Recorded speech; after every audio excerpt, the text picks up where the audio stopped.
chama o grande arquiteto do universo para acompanhar nossos trabalhos. Então, eu vou tomar a liberdade de abrir esses trabalhos hoje, invocando o auxílio do grande arquiteto do universo, naqueles termos que nós usamos em nossas reuniões sempre. Graças te rendemos, grande arquiteto do universo, porque por tua bondade e misericórdia nos tem sido possível vencer as dificuldades interpostas em nosso caminho, para nos reunirmos aqui em teu nome e prosseguirmos em nosso labor. Faze, Senhor, com que nossos corações e inteligências sejam sempre iluminados pela luz que vem do alto e que, fortificados por teu amor e bondade, possamos compreender que para nossos trabalhos serem coroados de êxito, necessário é que em nossas deliberações subjuguemos paixões e intransigências, a fiel obediência dos princípios da fraternidade, a fim de que nossa grande loja possa ser um reflexo da ordem e da beleza que resplandece em teu trono. Vossa determinação foi cumprida, Sereníssimo. Assim seja. Obrigado, meu irmão. Então, meus irmãos, eu queria agradecer todos os veneráveis presentes, os futuros veneráveis eleitos que também estão aqui na sala. Ontem nós tivemos um grande número de delegados, hoje também eu vejo meu irmão Noilton e outros delegados aqui presentes, como o Batista e o Franks e vários outros irmãos presentes. Meus irmãos, mais uma vez, obrigado pelo carinho, pela dedicação. Hoje nós vamos ter uma palestra do nosso irmão Mauro Lerai, nosso irmão daqui da nossa Glema, é um irmão que tem muito conhecimento, tem muitos anos a nos proporcionar esse conhecimento para que a gente possamos dividir e sermos um multiplicador dentro de nossas lojas. Meu irmão Loival, eu vou lhe passar a palavra para que meu irmão faça a apresentação do nosso irmão Lerai, acho que todo mundo já conhece, mas é bom você fazer a sua apresentação como nosso grande secretário de Relações Exteriores. Quero também agradecer aqui todos o Alto Corpo, meu irmão Chaguinha também, que é delegado presente, que é um delegado para a região de São Luís, e vários outros aqui que eu quero, em nome dele, eu quero parabenizar e quero mandar meu tríplice fraternal abraço a todos os delegados presentes, e em nome do nosso irmão Vaz, venerável mestre da loja 43, também quero externar um abraço fraternal a todos os veneráveis em exercício. E em nome do meu irmão Valadares, também reeleito, venerável para a loja Dom Pedro número 13, quero também externar o meu abraço a todos os veneráveis que assumirão a partir de janeiro. Meu irmão Loival, uma palavra para que o meu irmão faça a abertura com o nosso irmão Mauro Lerai. Boa noite a todos. Cumprimento o nosso sereníssimo grão-mestre, Sebastião Bonfim, a todos os delegados, veneráveis mestres, e a todos os irmãos que estão nos prestigiando aí nesse seminário. Nesse momento já somos 103 na sala.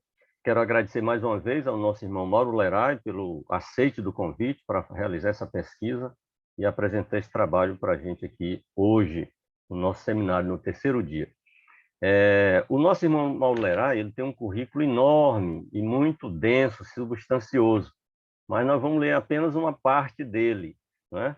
O irmão Mauro Lerai é administrador, é psicanalista, é professor, é consultor, escritor e palestrante. Na maçonaria, atualmente, ocupa os cargos de venerável mestre da loja de estudos e pesquisas, irmão Adelma de Jesus, França Pinheiro, e ele é o grande secretário adjunto das Relações Exteriores da nossa Glema, além de editor-chefe da revista científica maçônica Ad Lucem. Então é isso, meu irmão, muito obrigado, né? A palavra está com você para apresentar, né, a sua palestra. Boa noite, meus amados irmãos. Obrigado pela concessão da palavra, meu irmão Lorival, sereníssimo grão-mestre, todos os demais irmãos do Alto Corpo, demais autoridades de outras potências que estejam aqui presentes e demais amados irmãos. Sejam todos muito bem-vindos. Quero agradecer a deferência do irmão Lorival pelo convite, pelo desafio, né? Normalmente ele me dá esses temas mais polêmicos para que eu fale aqui nesses momentos, mas é sempre um prazer estar debatendo esse tipo de coisa com os irmãos, né? São temas relevantes e cada vez mais que nós possamos refletir sobre eles, tenho certeza que isso irá nos engrandecer. E eu quero começar, inclusive, dizendo que esse é o propósito dessa palestra, reflexão.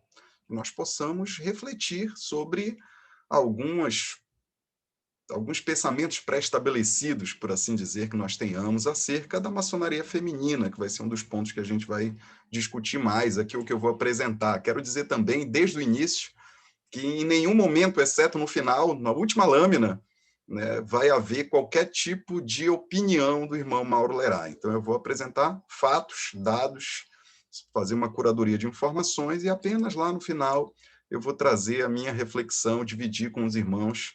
Afinal de contas, também nós não devemos ser apenas repetidores, né? Mas eu preciso me posicionar acerca de tudo aquilo que eu falei. Vou compartilhar a tela para que vocês possam ter um apelo visual do que nós vamos discutir. Via de regra, aí nas minhas palestras, aqueles que têm o hábito de assisti-las sabem que no início eu compartilho também sempre um QR Code para aquele irmão que tiver aí dual screening, né? Tiver no computador e no celular, para que ele possa não apenas assistir a palestra, mas escaneando esse código aí pelo celular, ele já também tem acesso a esses slides, né? Essa apresentação em Prezi, que ela é restrita, ela não está pública, ela fica restrita só àqueles que estão com o QR Code, mas afinal de contas ela vai ser pública de toda forma, já vista que muito em breve estará nos nossos canais da Grande Loja. Não havia nenhum tipo de segredo maçônico nesse nosso bate-papo, muito pelo contrário, todas as informações que serão apresentadas aqui, elas são públicas e facilmente encontradas aí com uma certa dedicação e tempo de busca na internet, principalmente, tá, meus irmãos? Algumas delas em alguns livros, um pouco mais de dificuldade, mas a maioria delas certamente estão na internet. E aqueles que não conseguiram escanear o QR Code e tiverem um interesse de ter também essa apresentação, basta me chamar no WhatsApp, aí todos têm meu contato, ou falar diretamente com o irmão Lorival, e eu passo para ele, ele certamente repassa para o irmão.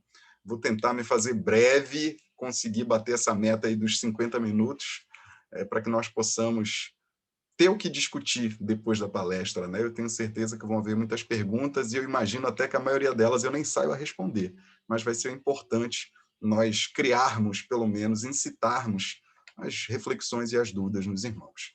Para nós iniciarmos, meus irmãos, o Lorival pediu que eu falasse de potências irregulares e a maçonaria feminina. Bom, eu vou começar fazendo um pequeno nivelamento, né? Ontem eu não pude estar presente por motivos profissionais no evento, estava ministrando aula, mas na segunda eu assisti a palestra do nosso querido irmão Rodrigo dos Anjos, e o próprio Rodrigo, que também é um escritor, né, com várias publicações de artigos científicos, ele recentemente, no ano passado, fez uma publicação justamente sobre regularidade maçônica na revista científica, La Ciência Maçônica, do Distrito Federal. E eu trago, inclusive, para abrir a palestra, né, uma frase, uma citação direta deste artigo do nosso irmão Rodrigo dos Anjos, aí na minha introdução sobre regularidade ou irregularidade, que é um tema, aliás, que muito me suscita a memória, as incontáveis conversas com meu querido irmão Lúcio Portela, grande secretário de Relações Exteriores da nossa muito respeitável Grande Loja Maçônica do Estado do Maranhão. E a frase curiosa do nosso irmão Rodrigo dos Anjos é que, apesar, né, da extrema relevância para a maçonaria, esse tema da regularidade é muito pouco explorado do ponto de vista científico, né? Muito se fala apenas do senso comum, e aí é muito importante que os irmãos possam ler a cartilha, o manual lá das relações exteriores, da CMSB, inclusive assistam o curso online gravado pelo nosso querido irmão Lúcio Portela, que trata sobre o tema de maneira tão brilhante, tão elucidadora, né, para não restar dúvidas. Mas vamos avançar, né? Essa frase é só para causar aquele primeiro impacto, né? A gente precisa fazer um nivelamento antes de falar de regularidade, tá, meus irmãos? Porque a regularidade ela vai envolver vários tipos de temáticas ou de outras palavras muito comumente tratadas pelos irmãos, mas que às vezes os irmãos falam sem sequer saber o que significa, né? Então, primeiro a gente precisa separar aí o que é potência e o que é obediência, né? As pessoas às vezes falam como se fosse a mesma coisa, mas não é, porque a potência, ou o equivalente internacional desse termo, que é corpo maçônico, né? Essa palavra potência, ela não existe aí na maçonaria europeia, ou saxã, norte-americana, enfim, é um termo muito mais utilizado na América Latina, sobretudo na CMI. a equivalência aí global é corpo maçônico, né? Então ele faz referência a uma soberania, né? Aquela instituição que tem autoridade sobre outras. Então nós podemos dizer que a grande loja maçônica do Estado do Maranhão é um corpo maçônico, uma potência maçônica. Ela é soberana mesmo sendo confederada, ela não deve obediência a ninguém. Muito menos a Grande Loja Unida da Inglaterra, como muitos acham aí que é um papado maçônico, e não é, ou qualquer outro tipo de instituição. O nosso Sereníssimo Grão-Mestre presente aqui, ele é o detentor, por força do seu cargo, de maneira temporal, obviamente, de total soberania da nossa instituição. E já a obediência, não. A obediência, ela parte-se do pressuposto que obedece a alguém, né? Então, ou seja, tem uma submissão, uma autoridade superior, e como exemplo nós podemos falar dos grandes orientes estaduais, né? Do GOB, vinculado à Federação Maçônica. O GOB é que é a potência, o poder central, e o GOB nos estados, eles são obediências maçônicas e não potências, eles não têm autonomia ou soberania ou autoridade, né? Já as grandes lojas, não. As grandes lojas, elas são autônomas entre si, e por isso é importante que a gente separe esse termo, porque isso vai influenciar diretamente na nossa perspectiva sobre o que é regular, o que é irregular e por aí por diante, tá? Outras questões, né, sobre regularidade e reconhecimento, que também se confundem muito, né? A regularidade, apesar de relativa, como nós vamos conversar daqui a pouquinho, ela é objetiva, ela é documental. Então, dependendo do tipo de potência, né, eles têm lá suas declarações de princípios do que eles acreditam ser uma outra potência regular. Então, ela parte de documentação, a gente chama isso de regularidade de origem, né? E também a regularidade, ela tem a ver com a prática desses princípios, que a gente chama de regularidade de prática. Então, a regularidade, ela vai estar associada normalmente à sua origem, a origem daquela potência e à prática daquela potência. Então, por mais que a subjetividade esteja em quem declara princípios A, B, C ou D, ela é objetiva do ponto de vista que ela é mensurável, avaliável, enfim, né? Já o reconhecimento não tem nada a ver com a regularidade. O reconhecimento, ele é meramente um ato diplomático, apenas um acordo. Isso significa que não é porque alguém ou uma jurisdição não é reconhecida por outra que ela é irregular, não tem nada a ver, né? Então, o reconhecimento, ele é um ato diplomático, ele é um acordo entre duas instituições que resolvem se reconhecer entre si, normalmente baseado, obviamente, né, na sua declaração de princípios ou no que a outra considera que a outra é regular para reconhecer.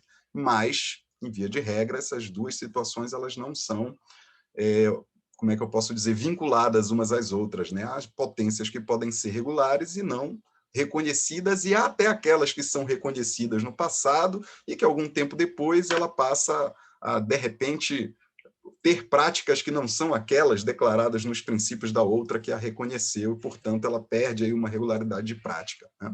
Nós vamos conversar sobre isso mais lá na frente, mas isso aqui é só um nivelamento.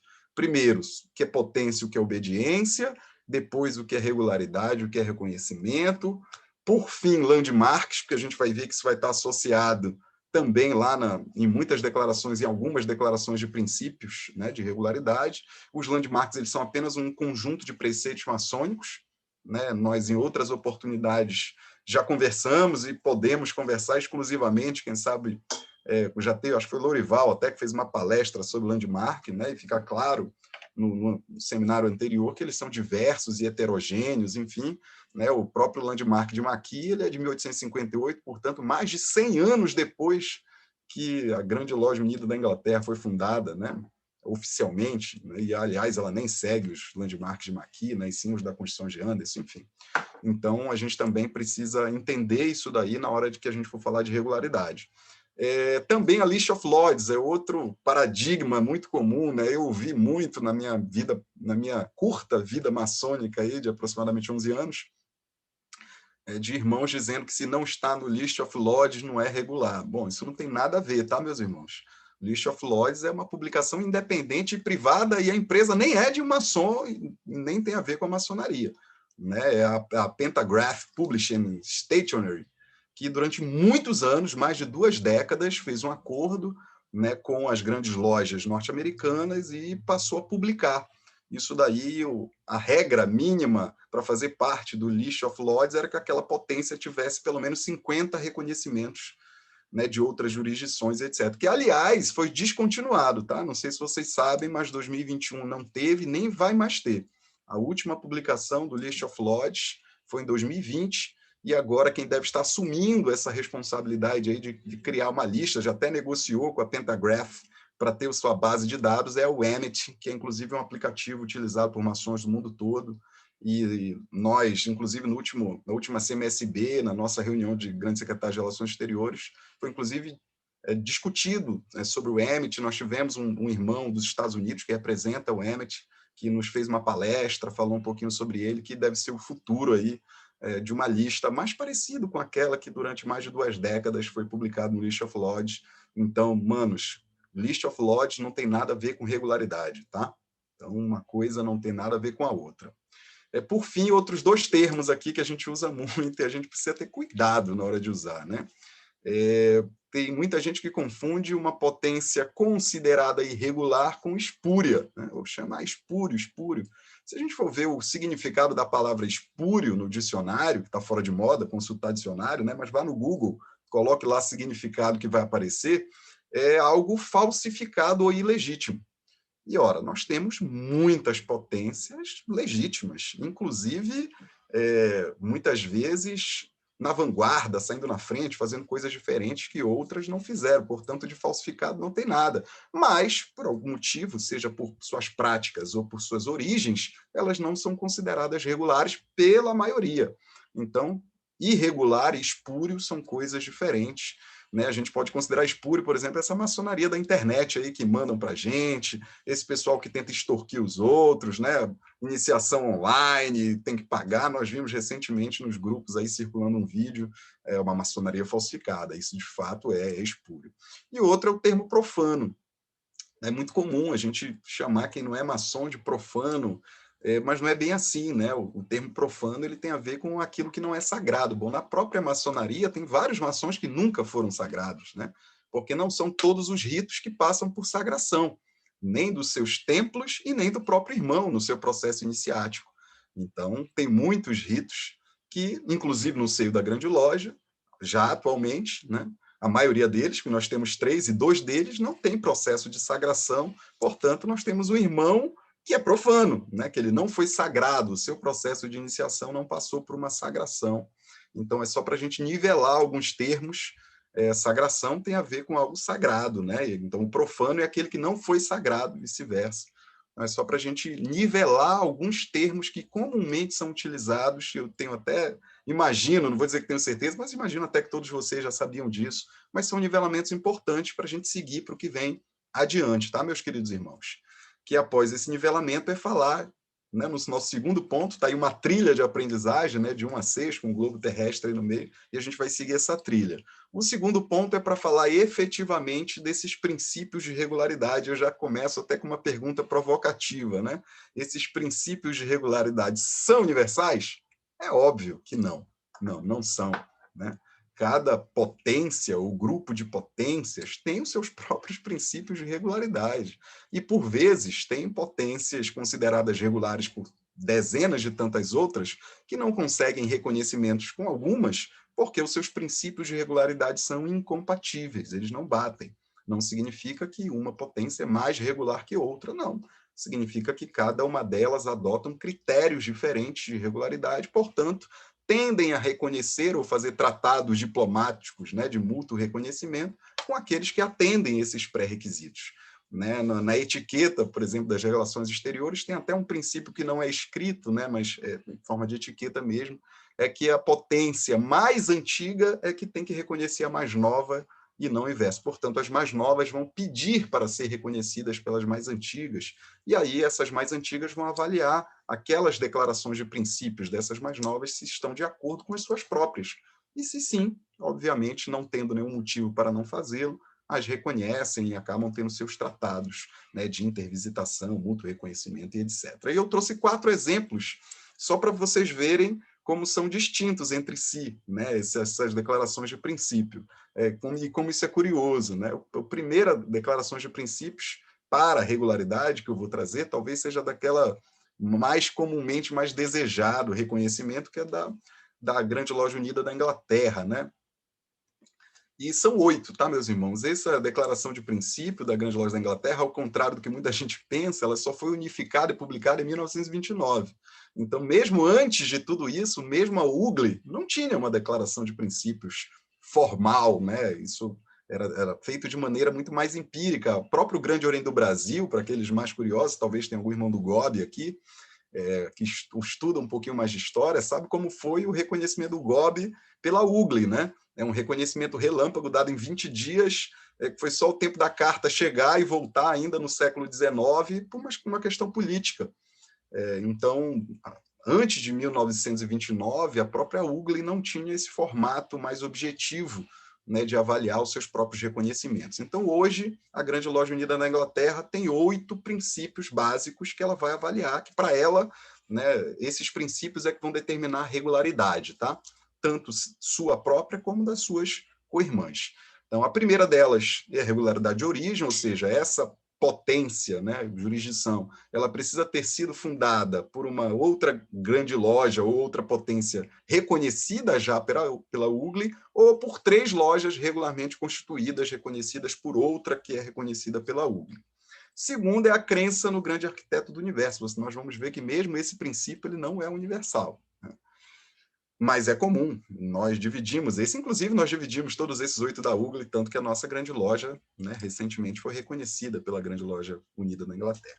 Terceiro, todas as iniciações devem ser feitas com juramento sobre o livro da lei, seja ele qual for, né? Quarto, exclusividade masculina. E também, nesse quarto princípio, não é só isso, né? Não lá, óbvio que eu não ia colocar todo o texto aqui, mas lá não está descrito exclusivamente a iniciação masculina, mas que essa potência não pode ter vínculo ou relacionamento formal com lojas mistas ou femininas. Então, por exemplo, nós vamos ver aqui uma série de instituições dessa natureza ao longo do nosso bate-papo. Se a Grande Loja do Estado do Maranhão tivesse um relacionamento, por exemplo, com a loja mista que tem aqui em São Luís, vinculado a Clipsas, provavelmente a Grande Loja Unida da Inglaterra não nos reconheceria, porque encararia que os nossos princípios, né, são díspares, não convergem para a sua própria declaração de princípios. 5, soberania e autoridade exclusiva sobre os graus simbólicos, ou seja, não pode dividir essa responsabilidade com nenhuma outra instituição ou corpo maçônico superior, que esse vai cuidar, obviamente, dos graus superiores. O simbolismo precisa ser detenção, né? Precisa ser autorizado, regulado, enfim, pela própria potência, que é o caso das nossas grandes lojas no Brasil. Utilização obrigatória das 3 grandes luzes da maçonaria. Eu imagino que todos vocês saibam quais são, né? Mas eu vou repetir, que é o livro da lei, o esquadro e o compasso. Essas são universalmente conhecidas as 3 grandes luzes da maçonaria. Então, a utilização obrigatória em todas as reuniões é preciso que esteja presente, né? Independente do rito. Tem rito em que o livro da lei vai ser aberto, outros não, mas em todos eles precisam estar presentes lá as 3 grandes luzes da maçonaria representadas, né? Livro da lei, esquadro e compasso. 7º, proibição à discussão sobre religião e política dentro das oficinas. E, por último, olha só que curioso, observação estrita aos antigos landmarks, usos e costumes. E aqui, obviamente, no caso da UGLI, eles fazem referência às constituições de Anderson, né, que é o que eles utilizam lá como landmarks, por assim dizer, usos e costumes, não aos outros landmarks, né? Então, aqui, nesse caso, quando a outra jurisdição vai lá pedir o reconhecimento para a UGLI, ela precisa comprovar que os seus landmarks utilizados eles não vão de encontro, eles vão convergir com tudo aquilo, mesmo que não sejam os mesmos, iguais ou dos mesmos autores, com tudo aquilo que está descrito, né, nas antigas lá Constituições de Anderson de 1723, tá, meus irmãos? Então, esse é o panorama que é para a Grande Loja Unida da Inglaterra. Para eles, essas são as declarações de princípios, são 8 princípios básicos que precisam ter para ser regular. Mas nós vamos ver que isso não é uma unanimidade. Nós vamos, por exemplo, para o Grande Orient de France, que é talvez a segunda instituição mais antiga do mundo maçônica, né? Depois da Grande Loja Unida da Inglaterra, se organizar como tal, tradicionalicíssima, ninguém pode dizer que não, mas totalmente divergente daquilo que a Grande Loja Unida da Inglaterra prodigaliza, né? nós vamos ver que já há pelo menos aí mais de um século, né, o Grande Orient de France se dissociou de tudo aquilo que a Grande Loja Unida da Inglaterra prodigalizava enquanto princípios, né? E vem revisando o que eles tratam como valores. Eles têm até uma cartilha interessante, que eles já não tratam da declarações de princípio, mas sim eles dizem lá que são o Grande Orient de France em 7 passos. É uma cartilha em 4 idiomas diferentes, até porque o Grande Orient de France ele acaba se instalando em 4 países para além da França, né, com lojas distritais, etc. E esses valores que não são princípios são a democracia, e aí ele diz que essa potência, né, como eles próprios precisam, obviamente, trabalhar com uma democracia representativa, de acordo com aqueles princípios fundadores da República da França, no caso. O secularismo, que é o termo que eles utilizam, mas poderia ser laicismo, né, privando totalmente o contato, por assim dizer, um contato institucional entre a religião, né, e a maçonaria. Então, esse secularismo diz que a maçonaria ela deve se separar totalmente das religiões, assim como as religiões não devem intervir no Estado, enfim, ou em qualquer outro tipo de organização. Solidariedade social, cidadania, meio ambiente, e aí a maçonaria para o Grande Orient de France precisa assumir a responsabilidade também de proteger o meio ambiente para gerações futuras, dignidade humana e direitos humanos. E esses 2 últimos, eles têm a ver com os 2 asterísticos aí também, né? Porque o Grande Orient de France, ele permite a iniciação de mulheres. E ele não exige a crença no grande arquiteto do universo, enquanto princípios fundamentais, né? E isso, por si só, já faz com que o Grande Orient de France hoje ele seja considerado irregular para a Grande Loja Unida da Inglaterra, e assim por nós também, se nós formos levar em consideração a nossa própria declaração de princípios, né, da Grande Loja Maçônica do Estado do Maranhão, que segue as orientações da CMSB, né? Enfim, então, para vocês verem que isso aqui não é universal, essa declaração de princípios, né?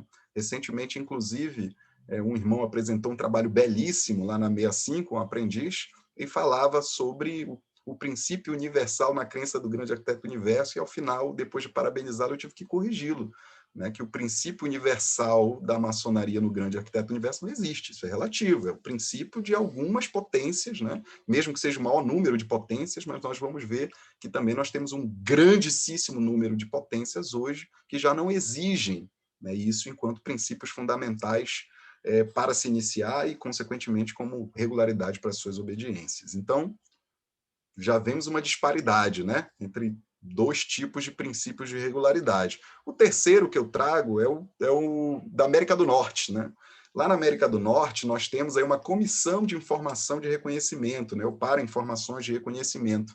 Essa comissão foi formada no ano de 1952 e, desde então, ela acaba meio que dando um norte, né, uma diretriz, bem como a CMSB faz com as grandes lojas brasileiras, né? Uma orientação, não é uma determinação, afinal de contas, as grandes lojas são autônomas, assim como nos Estados Unidos, né? Cada grande loja ela é autônoma entre si.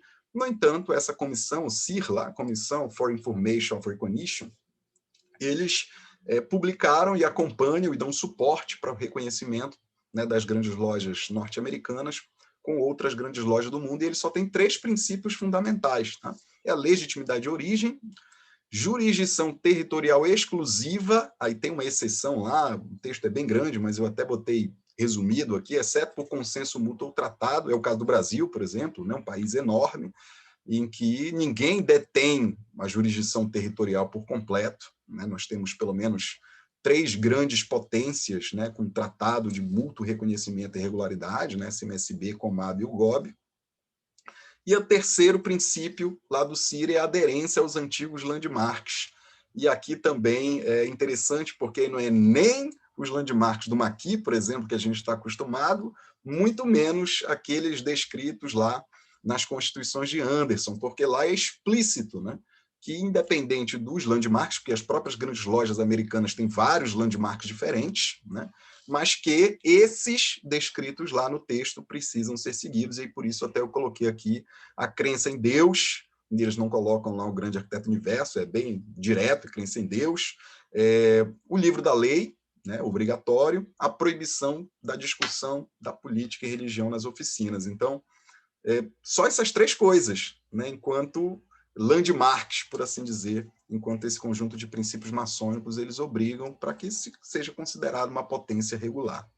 E, por fim, eu vou apresentar aqui o da nossa CMSB, né? Eu sei que tem gente do GOB, da Comab, eles devem ter até suas próprias declarações de princípios diferentes, o que vai acabar balizando aí o seu conceito de regularidade ou irregularidade, mas como nós, os promovedores desses seminários, são vinculados à CMSB, a Confederação da Maçonaria Simbólica do Brasil, eu trago aqui os 9 princípios da CMSB, né? Eles estão contidos no Manual das Relações Exteriores, né? Que é um manual antigo, de 2002, mas que já está sendo revisado, inclusive faço aqui uma menção honrosa, mais uma vez, do nosso irmão Lúcio Portela, que faz parte dessa comissão, cada vez com mais destaque na CMSB, nosso grande secretário de Relações Exteriores, né? Inclusive foi ele o responsável por ser o professor, né? o mediador lá do curso das Relações Exteriores na própria na UniCMSB, né? Que tem vários tipos de cursos. Então, esses, apesar de antigos, ainda estão valendo, né? Não sei se vai mudar a quantidade ou se vai só adequar as terminologias com o novo, mas o que está valendo é esse desde 2002. O primeiro desses princípios é a crença no grande arquiteto universo. O segundo é o sigilo absoluto. Olha só que interessante, isso não aparece nos demais, no mundo todo, pelo menos eu pesquisei 12. Né? Terceiro, o simbolismo da maçonaria operativa. Quarta, divisão da maçonaria em 3 graus, e aí, obviamente, está se referindo àqueles graus do simbolismo. Quinto, a lenda do 3º grau. Sexto, o juramento obrigatório sobre o livro da lei, em qualquer tipo de iniciação, em qualquer rito. Né? Sétimo, a utilização obrigatória das 3 grandes luzes da maçonaria, né? Que eu já lhes nivelei, aí lhes lembrei o que são, ainda há pouco. O oitavo, ele é um texto um pouco mais longo sobre algumas finalidades dominantes, né, das potências maçônicas, e aí eu cito aquelas que estão no texto: caridade, benevolência, educação, assim como a livre investigação da verdade.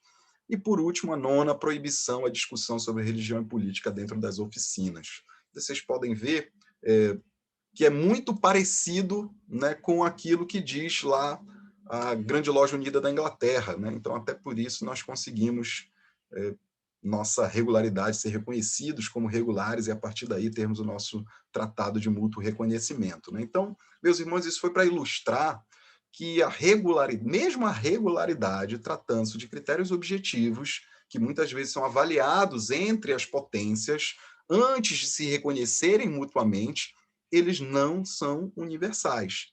Eles são relativos. Cada corpo maçônico, cada potência, vai estabelecer as suas próprias declarações de princípio e vai determinar o que é regular e o que não é para si, já que são soberanas, já que não devem obediência a nenhuma outra, né? Então, isso é muito importante, meus irmãos. Nós, como livre investigadores da verdade, nós precisamos, às vezes, como é que eu posso dizer, nos esvaziar de antigos pensamentos, até para não julgar de maneira errada uma outra potência, um irmão vindo de um outro país, de um outro estado, que pratica maçonaria muitas das vezes igual à nossa, mas de uma outra potência que para nós não é considerada como regular, e isso não faz daquela potência específica irregular, ela é irregular para nós, mas certamente ela é regular para alguém lhe deu a carta patente, né? Ela tem seus próprios reconhecimentos, e tudo isso a gente precisa avaliar. Nós temos um caso aqui na própria cidade, né, de onde eu vos falo, sei que deve ter gente do Brasil todo, eu vi que tem nosso irmão Nelson Jung aí presente, vários outros irmãos de outros estados, mas aqui nós temos a Gluma, por exemplo, que é a Grande Loja Unida, né, do Maranhão. Bom, para a Grande Loja Maçônica, para o GOB, para a Comab, ela é irregular, mas certamente ela não é irregular para tantas outras que ela tem o seu tratado de mútuo reconhecimento e daquelas que lhe deram suas cartas patentes, enfim.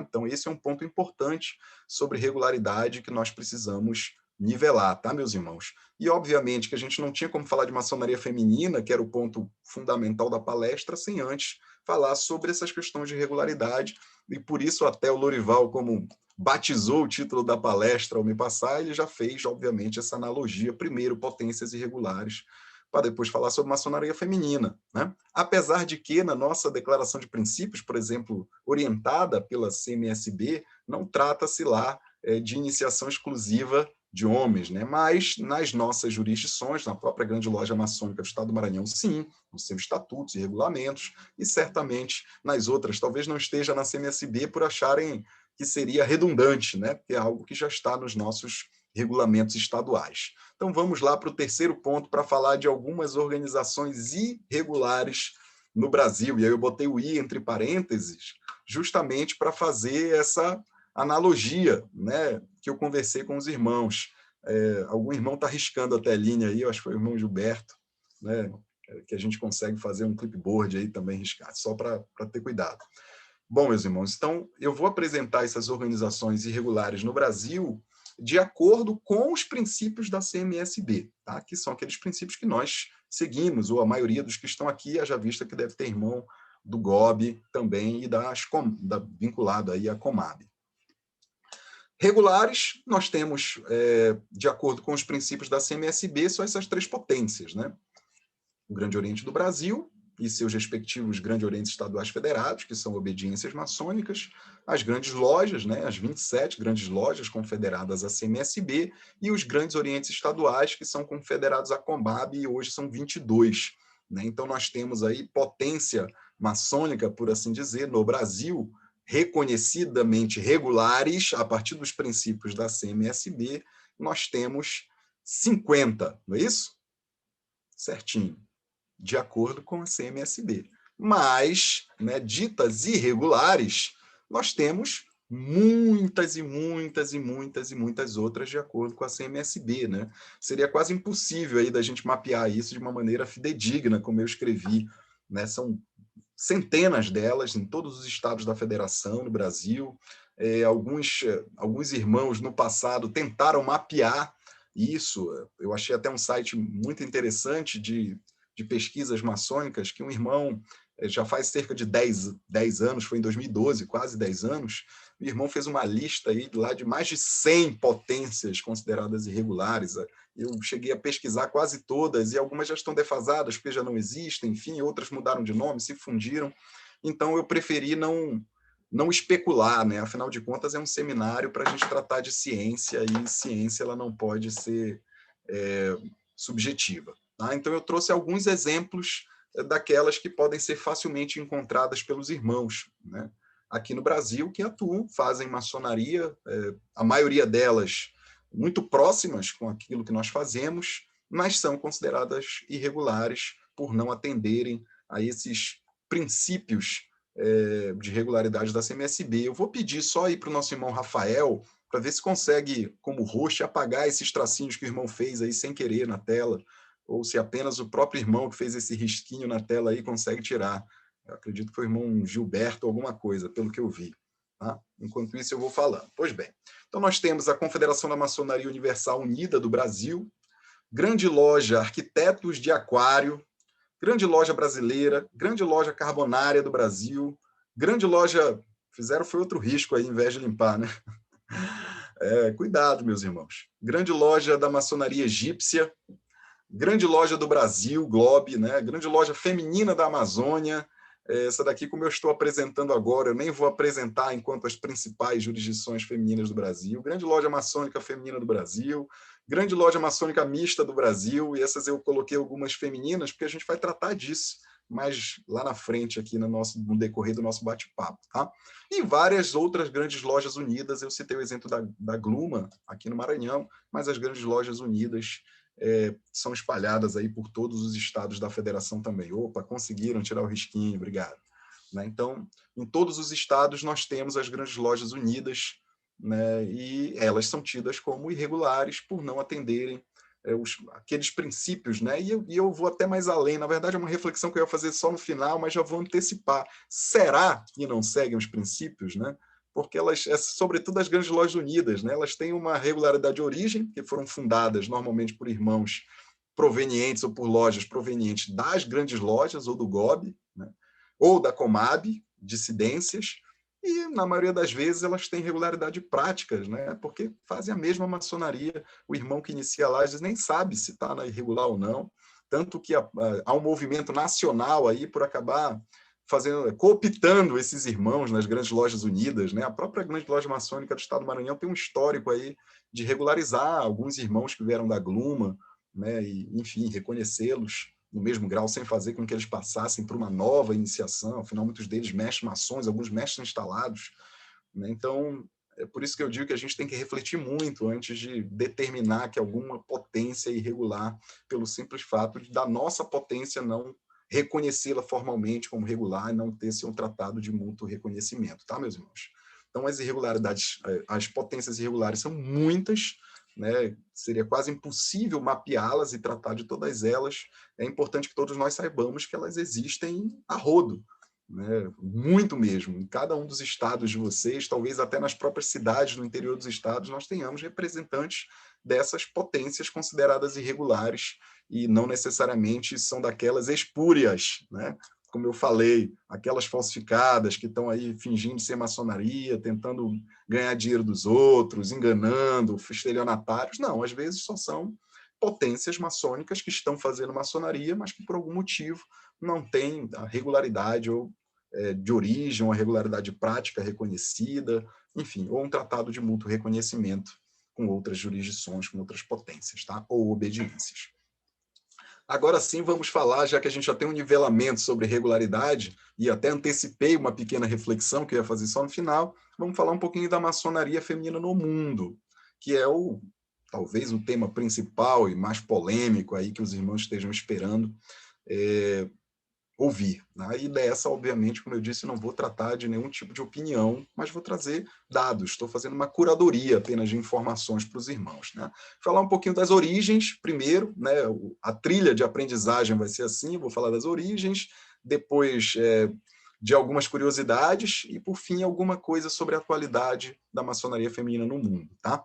É importante, meus irmãos, eu fiz uma timeline, tá? Uma linha do tempo para falar de origens, porque às vezes a gente conversa com alguns irmãos, e irmãos que não são jovens de maçonaria não, tem 20 anos, 30 anos de maçonaria, e trata do assunto achando que é um modismo, né? Uma invencionice, que besteira e tal. Mas o que esse irmão não sabe é que isso é muito, muito, muito antigo. Né? E mesmo na fase moderna, a maçonaria feminina com a organização atual já tem muito mais de 100 anos, né? No mundo todo. Mas a gente tem, por exemplo, aqui no poema Régios, né, ou no manuscrito Régios, lá, que talvez é reconhecido por alguns como o primeiro grande documento maçônico expressivo, datado lá de 1390, e lá é que consta as Old Charges, né? Mesmo lá, né, tem uma referência contestada por alguns, porque era do inglês antigo, né?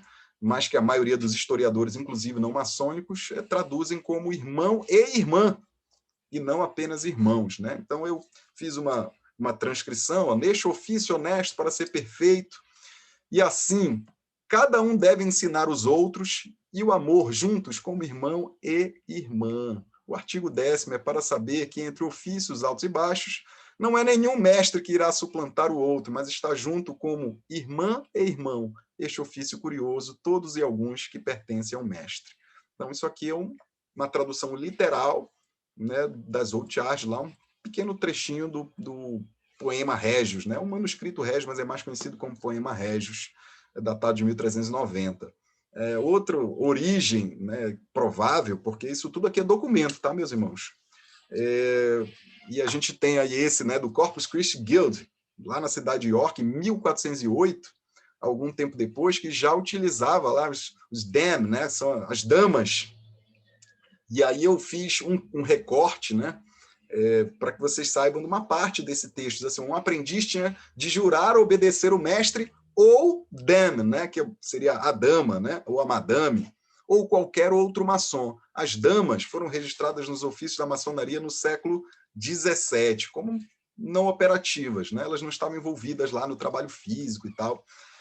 Mas, enfim, elas aceitavam encomendas de trabalhos, e normalmente essas damas, ou essas madames maçons, ainda lá na maçonaria operativa, elas eram viúvas de maçons, que acabavam recebendo das suas corporações de ofício autorização para se sustentar, né, continuar recebendo as encomendas de trabalho, e aí terceirizar esses trabalhos para outros pedreiros, para os homens, né? Mas ela, como se fosse, era mestre de obras, por assim dizer. Ela não construía, mas ela organizava, e tem documentos, né, que registram mais de uma dama, tá, meus irmãos? Eu dei só um exemplo dessas aí madames maçônicas, né, ainda lá no século XV, 1408.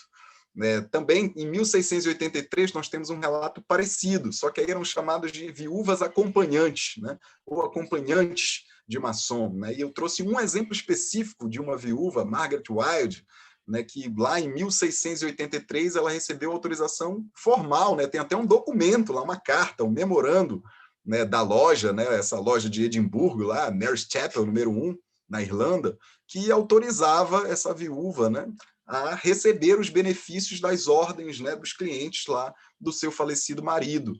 E aí já muito próximo daquele momento em que a maçonaria estava quase se transformando em especulativa. Né? Aqui não é uma mulher maçom iniciada na maçonaria especulativa, nada disso. Eu estou trazendo origens históricas ainda de referências da mulher dentro das instituições maçônicas, mesmo ainda na maçonaria operativa, naquelas guildas, né, que foram aquelas instituições de ofício. E aí, a partir daqui, já do século XVIII, obviamente já depois da fundação da Grande Loja Unida da Inglaterra, e depois a sua consequente do Grande Orient de France, e por aí vai, né, nós já temos os primeiros indícios de maçonaria feminina. Olha só, e o povo pensando que é coisa do século passado, ou do século XXI agora, né? Mas não. Desde 1730 já haviam lojas femininas, né? A primeira foi fundada em 1730, meus irmãos, que eram chamadas lojas de adoção. Bom, depois da Constituição, depois da Constituição da Grande Loja Unida da Inglaterra, né, e de uma pressão muito grande, né, para que a maçonaria fosse apenas para os homens, muitas das mulheres, sobretudo aquelas das cortes, né, da nobreza, esposa desses maçons, começaram a... Elas não poderiam, meus irmãos, era tão rígido, né, que elas não poderiam mais nem nos jantares maçônicos, não era só dentro da loja, na reunião fechada, nos jantares, nas homenagens religiosas a São João, uma série de outras coisas. E aí começaram a buscar outras formas de estar presentes na maçonaria. Só que isso avançou de tal maneira que, em 1730, fundaram a primeira loja de adoção. Era uma loja 100% feminina, né, com práticas parecidas com aquela que os maçons faziam, né, como se fosse uma emulação dos crafts, mas que elas eram vinculadas a uma loja masculina, ou seja, a loja adotava, por isso que ela é chamada de loja de adoção, né, adotava uma outra loja, né, não é parecido com o Clube das Samaritanas, nada do que a gente tem hoje, mas é como se fossem as esposas daqueles maçons e outras mulheres também praticavam, inclusive, cerimônias ritualísticas, etc., mas vinculado àquela loja de origem, né? E, enfim, isso durou aí quase 100 anos, depois foi proibido e depois voltou muito tempo depois, né, quase 100 anos depois, em 1906, é uma história que eu vou contar mais lá para frente. Mas, enfim, as lojas de adoção elas cresceram tanto na França e na Alemanha que, em 1774, oficialmente, o Grande Orient de France ele criou um rito chamado rito de adoção, né? Ou seja, com graus superiores, para além do simbolismo, e nomeou, inclusive, uma grã-mestre, né? Para cuidar, por assim dizer, desse novo rito, né? do rito de adoção criado lá em 1774. E aí, nesse rito de adoção, era uma espécie de maçonaria mista, né, porque eram as mulheres que participavam, mas os homens maçons poderiam comparecer a essas reuniões. Ela obrigatoriamente precisava estar vinculada, como eu disse, a uma loja maçônica tida como regular pelo Grande Orient de France, e o venerável mestre, ou seu delegado, enfim, alguém que ele constituísse, é que conduzia as reuniões ao lado, né, da presidente daquela loja de adoção, da venerável mestre feminina. Enfim, a Duquesa de Bourbon, por exemplo, ela foi a primeira, né, grã-mestre desse rito, logo um ano depois da sua fundação, lá em 1775. Então, a gente já tem uma maçonaria feminina reconhecida, regular, criada por uma potência super tradicional maçônica lá no seu início, ainda no século XVIII, tá, meus irmãos? 1730. Então, isso é importante para a gente entender as origens do que vem a ser hoje a maçonaria feminina no mundo e no Brasil, maçonaria mista, enfim. Tá? E eu vou considerar a maçonaria feminina tanto a 100% feminina quanto a mista, porque a mista é feita por mulheres, conduzida por mulheres também, enfim, eles não fazem distinção de gênero, né? Pois bem, além disso, nesse mesmo período histórico, em 1786, nós temos uma outra maçonaria mista fundada, né, inicialmente na Itália, mas se espalhou muito na França e, sobretudo, na Alemanha, que era o rito egípcio. Né? Ele foi fundado aí por Alexander, ou Alessandro, enfim, depende da tradução, e esse era o pseudônimo, né, do conde Gagliostro, mas o nome real dele era Giuseppe Giovanni Battista Vincenzo, mais nome do que gente, muito nome, né? Então, ele, que já tinha mais de 20 anos como maçom, ele foi iniciado em 1760, uma figura super controversa, né? esotérico, enfim, para aqueles que quiserem pesquisar um pouquinho sobre o Conde Cagliostro, vão achar muita coisa interessante. Pois bem, ele criou um rito junto com outros mestres maçons, né, um rito misto, chamado de rito egípcio, porque ele acreditava que lá no Egito Antigo, né, naquelas organizações dos antigos mistérios, as mulheres elas não eram excluídas, portanto, ele achava que as mulheres não deveriam ser excluídas da maçonaria. Iniciou a sua própria esposa, né, a Serafina, como foi conhecida muito nas bibliografias, e como ela tinha também, adotava um pseudônimo, assim como ele, né? Iniciou a sua mulher chegou ao grau 3, passou para graus superiores, né? Inclusive, ela foi delegada a gestão desse rito egípcio, né? O próprio Conde Cagliostro passou um tempo operando com ele, menos de 5 anos depois, a esposa dele que passou a ser a grã-mestre, por exemplo, por assim dizer, do rito egípcio. Esse rito egípcio é um rito que não morreu, tá, meus irmãos? É um rito que existe até hoje. Né, ele foi proibido, né, de ser operado no Grande Oriente de França por um tempo, enfim, ele se modificou, posteriormente ele se tornou o rito de Mizraim, né, em 1838 esse rito Mizraim, ele se tornou o rito de Mênfis, lá em Veneza, né, foi reformulado, e lá em 1880, apesar de não estar aí, né, ele fundiu os dois ritos, e hoje é o rito Mênfis-Mizraim, né, conhecido como rito egípcio, inclusive é o rito praticado aqui na única loja mista que nós temos aqui no estado do Maranhão, a loja Giza, né, que é vinculado a Clipsas, também trabalha com rito egípcio e maçonaria mista. É um rito que se orgulha aí de ter 99 graus, né, o rito Mênfis-Mizraim. Para uns um excesso absurdo, para outros não, né, enfim. Então, esse rito criado lá por Cagliostro, né, em 1786, até hoje, apesar de reformulado, diferente, ele existe no mundo todo e é amplamente praticado, tá, meus irmãos? No final do século XIX, já que eu estou fazendo aí uma timeline, uma evolução histórica, né, nós tínhamos aí muitas situações de maçonaria feminina, né? Nós tínhamos ainda as lojas de adoção, nós tínhamos algumas potências que eu aqui apelidei de marginais, né, como a maçonaria egípcia, mas algumas outras, né? Nós tínhamos aí as paramaçônicas, né? Luiz Carlos deve ter falado bastante delas. Ontem já tínhamos várias nesse período histórico aí no final do século XIX, várias delas, talvez a maior ordem da Estrela do Oriente, sobretudo na América do Norte já, né, muito vívida. Aliás, a gente vai falar que a América do Norte aí, hoje os Estados Unidos talvez seja aquele país, né, que mais combate a maçonaria feminina no mundo, né? E nós tínhamos também uma maçonaria feminina episódica, né, quase anedótica, com alguns casos assim que fizeram histórias, né? Eu cito aqui o da Elizabeth Aldworth, que eu vou falar daqui a pouquinho.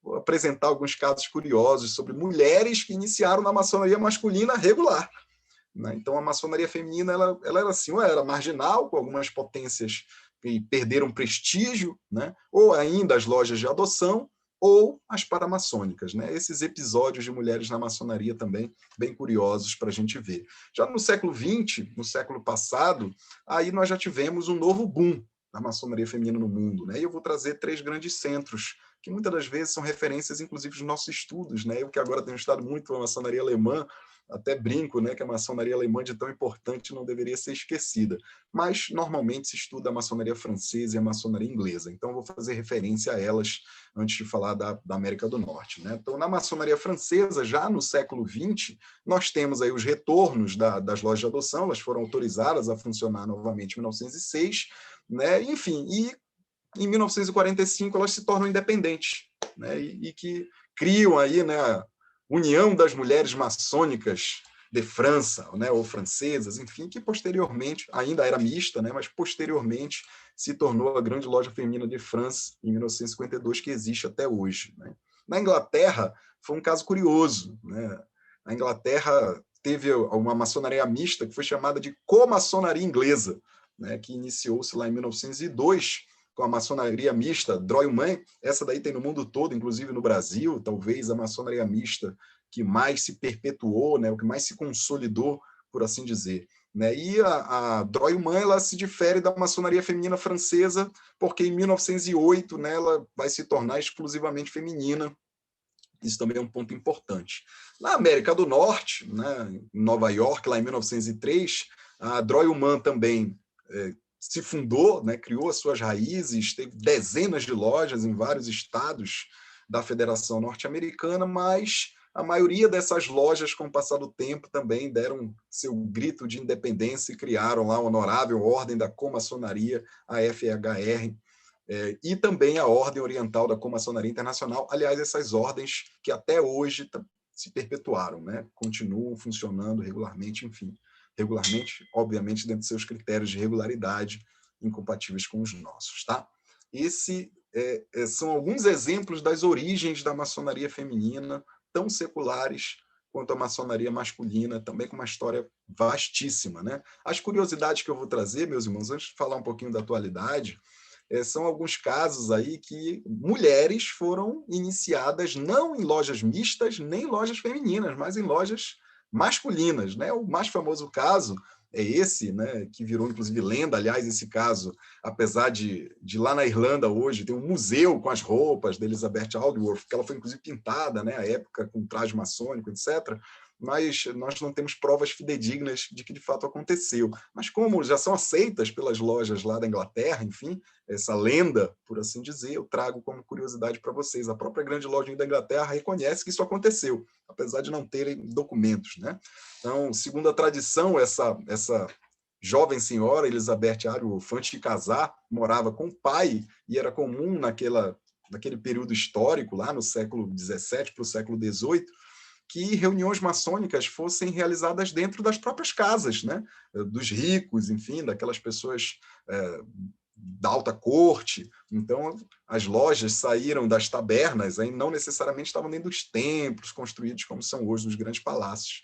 E a lenda conta que ela adormeceu na biblioteca, né? E quando acordou, estavam numa outra sala, uma loja funcionando regularmente, e ela espionou tudo sem ser observada, até que o Tyler, né, o cobridor, que era o próprio mordomo, né, da casa, descobriu, e a partir daí foi uma confusão, e no final das contas, reza a lenda que a loja, de maneira geral, resolveu iniciá-la, né, que seria a única forma de manter o sigilo, né, fazer com que ela fizesse os juramentos que todos os outros fizeram. Então, a iniciaram na maçonaria, né, na loja do pai, numa loja, né, masculina, e a partir daí, inclusive, ela saiu na rua e pintaram, tem vários retratos dela, autorretrato dela usando, né, o seu avental maçônico, enfim, alfaias e etc. Então, esse caso é muito curioso, né?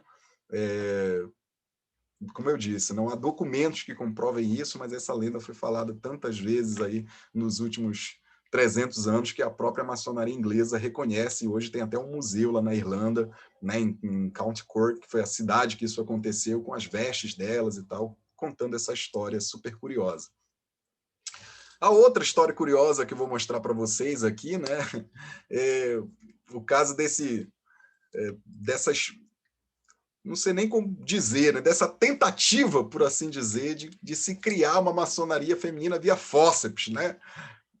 Um venerável mestre, Márton Renzelli, na Hungria, ele, achando que a maçonaria, lá não tinha maçonaria feminina, e nessa época a Hungria ainda fazia parte, né, do reino da Prússia, né, Áustria, Alemanha, enfim, uma série de países, ele resolveu iniciar 3 mulheres na loja, né, há documentos sobre isso, e aí eu cito o próprio historiador húngaro, né, com o pseudônimo Ludwig Eigner, que a maioria dos seus livros estão com seu pseudônimo, né, mas o nome real dele é Lajos Abaf, que esse venerável mestre, Márton Renzelli, ele iniciou as mulheres, mandou a documentação de suas iniciações para sua potência, né, que, ao tomar conhecimento disso, proibiram a fundação dessa loja exclusivamente feminina que ele queria, iniciar várias mulheres para, a partir daí, fundar uma loja feminina, inclusive sob a ameaça de caçar a carta constitutiva da loja, chamado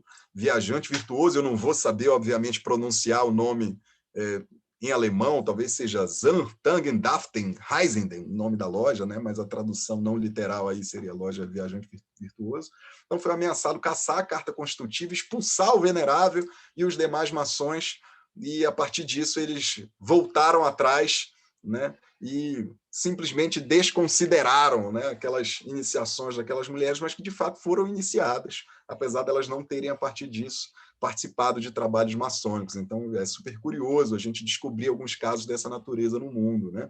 Outro caso mega curioso, documentado também, é da Madame Zandheil, né? A pronúncia correta é essa. O nome original dela, apesar dela ser conhecida como Madame Zandheil, é Marie Henriette Heineken. Ela é uma alemã, mas que se disfarçou de homem, olha só que curioso, né, para lutar lá nas guerras napoleônicas. E ela chegou ao posto de major, né? Ainda conseguiu progredir militarmente falando, e foi uma assistente direta do general Charles Antoine Zandheil, e por isso que ela ficou conhecida como Madame Zandheil, porque ela era o braço direito do general, né? E ela recebeu comendas, enfim, muitas honrarias por sua conduta militar, né?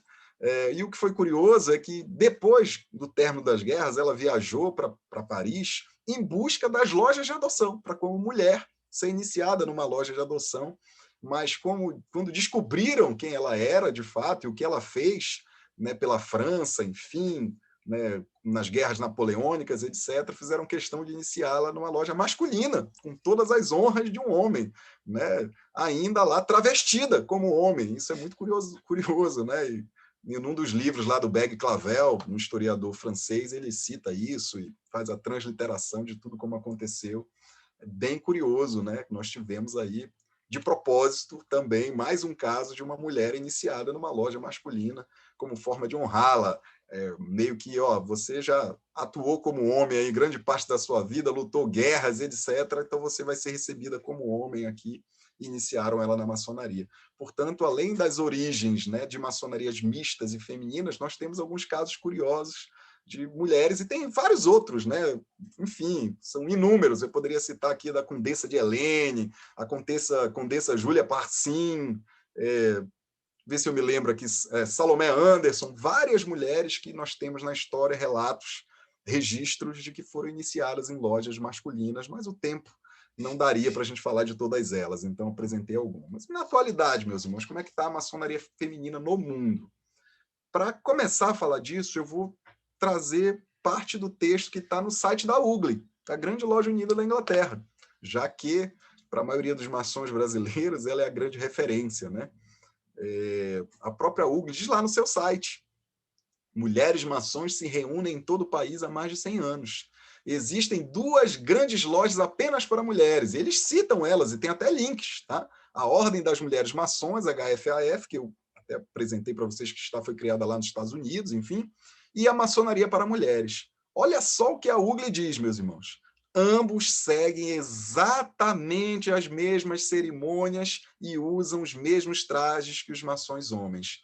Quando a UGLI diz isso, ela diz que há uma regularidade de prática, né? Se tem exatamente as mesmas cerimônias, etc., né? E frequentemente trabalham em estreita colaboração, e eu cortei, né, o texto, mas lá ainda diz que a Grande Loja Unida da Inglaterra convida, elas participam de eventos que a Grande Loja Unida da Inglaterra produz, né? Feiras, eventos, enfim, de toda a natureza, né? São convidadas, mesmo sem ter, né, um tratado de reconhecimento. É muito interessante, no outro slide, como eu coloco aqui para vocês, né, que eles dizem que eles têm regularidade de prática total, exceto quanto à inclusão de mulheres, né, já que a Grande Loja Unida da Inglaterra prodigaliza apenas a iniciação de homens, né? Então, assim, eles formalmente não reconhecem, mas admite a existência, compartilha território e tem, inclusive, uma excelente relação com a maçonaria feminina lá do Reino Unido, né, que atua na Inglaterra, na Irlanda, na Escócia, enfim, vários daqueles países. E, na atualidade, a Grande Loja da Inglaterra também tem outra coisa super interessante, né, sobre a questão dos transgêneros, né? Lá na Grande Loja Unida da Inglaterra, por exemplo, se um maçom inicia homem e, por algum motivo, ele faz uma cirurgia de mudança de sexo, ele não pode ser excluído dos quadros da UGLI, ele deve ser recebido. Inclusive, na declaração, lá no texto, diz assim: o maçom que após a iniciação deixa de ser homem, não deixa de ser maçom. Então, ele deve ser recebido ainda como maçom, mesmo sendo mulher, já dentro do seio da sua loja, normalmente. Bem como o contrário também, daquela mulher de nascença que, por algum motivo, fez uma cirurgia, né, e se tornou transgênero, ela pode ser admitida como homem, né, no seio lá da Grande Loja Unida da Inglaterra, em todas as suas jurisdicionadas. Tá? Esse é um ponto muito interessante. No mundo ainda, certamente, de todas as ordens mistas ou femininas, né, a Droiman é a maior, né, no mundo todo, com o maior número de membros, e o Grande Orient de France e o Grande Orient da Bélgica, né, eles são os mais influentes na Europa. E a gente vai ver que eles, por exemplo, foram os motivadores, né, os geradores do CLIPSAS, que é um órgão internacional hoje que acaba aglutinando essas potências mistas ou femininas e dando regularidade a elas, né, reconhecendo com seus princípios de regularidade. Então, entre eles são regulares e reconhecidos, nós vamos falar disso daqui a pouco. Né? Então, só o Grande Orient de France, por exemplo, ele tem mais de 50 mil membros, não necessariamente mulheres, né? Porque o Grande Orient de France também tem muitas lojas masculinas, né? Sobretudo o rito francês, o rito escocês antigo e aceito, vários ritos que ele professa, mas certamente muitos deles aí adeptos, né, ao Tratado de Estrasburgo, que a gente vai falar daqui a pouquinho lá no final. Tá, meus irmãos? Hoje essa é a atualidade, né, no mundo, já que eu vou falar do Brasil, um pouquinho da maçonaria feminina no Brasil, que é o nosso quinto ponto do nosso bate-papo. No Brasil, meus irmãos, nós temos como principais potências atuando hoje no Brasil, eu não vou citar aquela do Amazonas, né, porque ela não está entre as principais, eu citei ela nas irregulares lá no início. Nós temos, obviamente, a DROIUMA, né, a Federação Brasileira, vinculada à CLIPSAS Internacional, e ela está no Brasil desde 1918, portanto, já há mais de 100 anos só no Brasil, nós estamos no ano de 2021.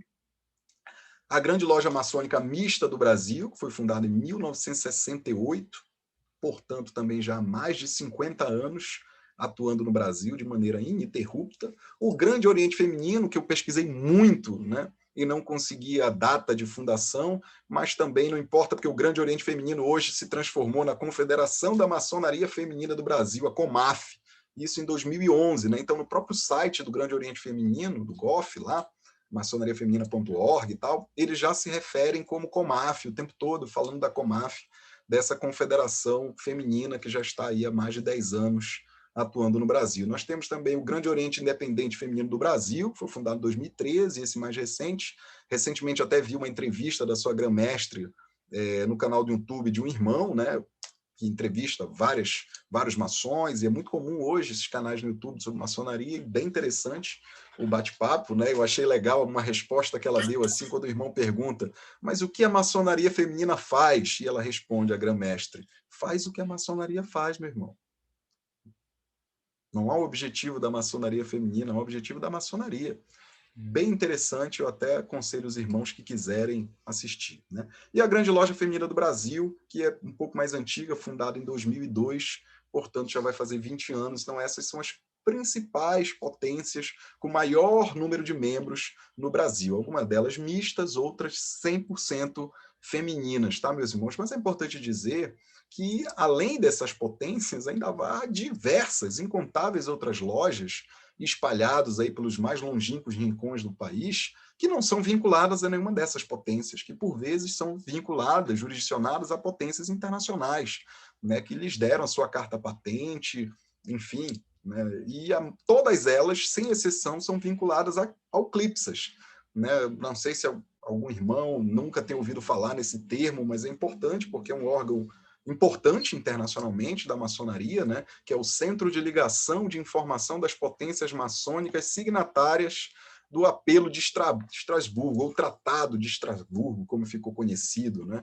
E para quem não sabe o que é o Tratado de Estrasburgo, meus irmãos, eu vou falar um pouco, vou até passar, né, um pouco mais na frente para falar para os irmãos. É um tratado que foi convocado, né, uma reunião, uma assembleia, por assim dizer, convocada pelo Grande Oriente de France e o Grande Oriente da Bélgica, né, em 1961, ou seja, já também há bem mais de 50 anos, né, na cidade de Estrasburgo, por isso é Tratado de Estrasburgo, né, onde convocava todas essas jurisdições que eles consideram aí agnósticas, né, laicas, ou aquelas que se consideram de extrema liberdade de consciência, enfim, né, eles usam o termo maçonaria liberal e adogmática, é o termo que eles costumam mais usar, mas não necessariamente só isso, né? Bem da verdade, eles tentaram aglutinar todos aqueles que, por algum motivo, ou já promulgavam isso nas suas jurisdições, ou tinham interesse de trazer a maçonaria feminina, ou de aumentar, né, a participação das mulheres na maçonaria para além das organizações paramaçônicas, né, ou da família maçônica, como diz meu irmão Luiz Carlos, né?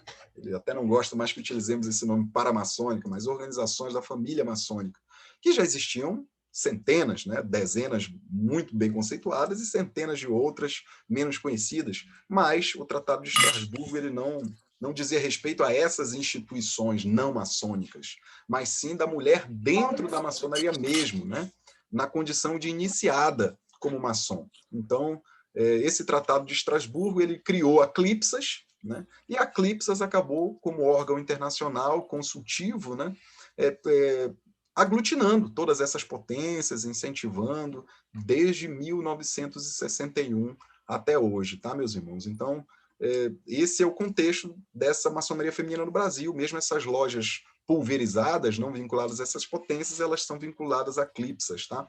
E a própria CLIPSAS estima que só no Brasil, em 2021, há mais de 10 mil membros mulheres maçons ativas, tá? Então, esse é um dado relevante. Haja visto que a maçonaria brasileira ela não é tão, né, populosa assim, né? A grande loja tem pouco mais de 150 mil membros, né?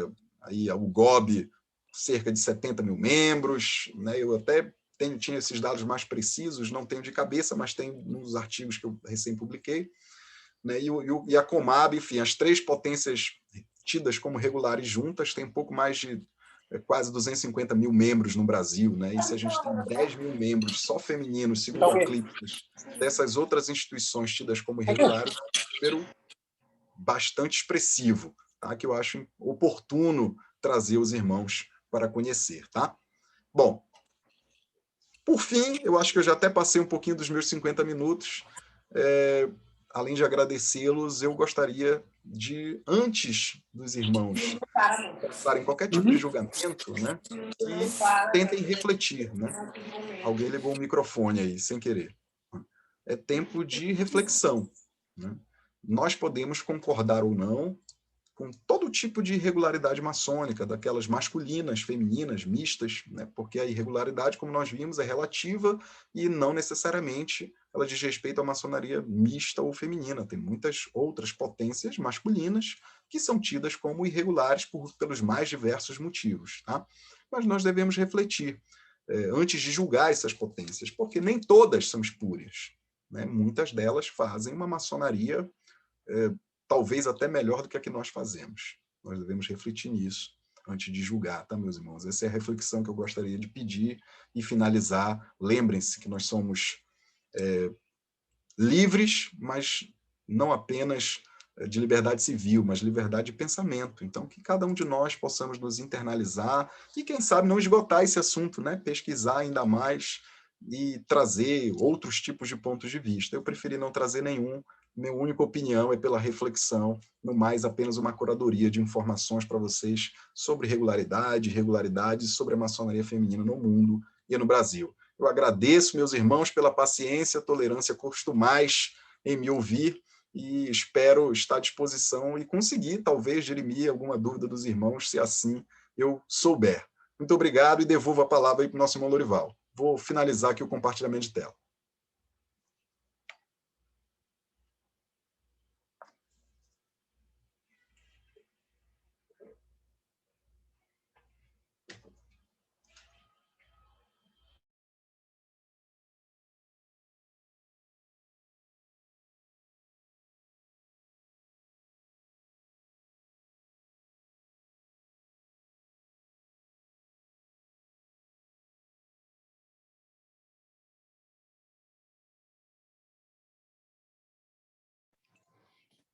Bem, meus irmãos, nós vamos agora permitir que os irmãos liguem seus microfones para que as perguntas possam ser feitas.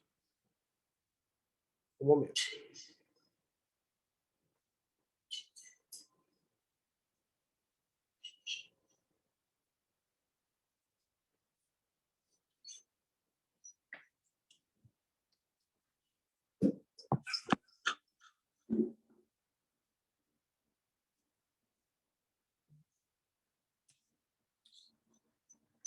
Pronto, meus irmãos, vocês podem ligar seus microfones. Para fazer suas perguntas.